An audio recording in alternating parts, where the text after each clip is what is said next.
Hello friends, আজকে আমাদের ঘরে অমাবস্যার পুজো ছিল। তো আমি ভাবলাম ভিডিওটা তোমাদের সাথে শেয়ার করি। তো প্রত্যেক অমাবস্যায় আমাদের ঘর চেঞ্জ করা হয়। তো এই অমাবস্যায় ভাবা হলো যে পুজো দেওয়া হবে ভোগ বানিয়ে। তো ভোগ বানিয়ে পুজো দেওয়া হলো, মা আর আমি দুজনে মিলে ভোগ বানালাম। তো ভোগে ছিল খিচুড়ি, 5 রকমের ভাজা, পায়েস, পুরি।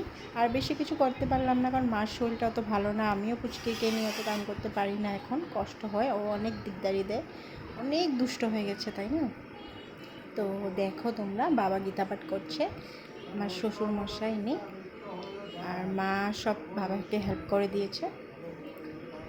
আমি দূর থেকে ছিলাম, আমি আর ভিতরে যাইনি, পুচকিকে দেখাশোনা করছিলাম। তো তো সব ঠিকঠাক করে দিয়ে ভাবলাম এখন আমি ভিডিও করি। পুরোটা ভিডিও করতে পারিনি, কারণ সময় হয়নি, অল্প ভিডিও করলাম। ভাবলাম তোমাদের অল্প দেখাই।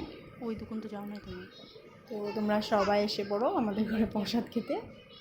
তো আমার ভিডিও ভালো লাগলে লাইক, শেয়ার, সাবস্ক্রাইব প্লিজ করো। তোমরা কেউই আমার ভিডিওকে সাবস্ক্রাইব করো না, দেখো ঠিকই, সাবস্ক্রাইব করো না, অনেক কম পরিমাণে করো। তো আমি ভাবছি যে ভিডিও করা ছেড়ে দেবো, কারণ আমার ভিডিও কেউ ভালোই বাসে না হয়তো, তার জন্য কেউ সাবস্ক্রাইব করো না।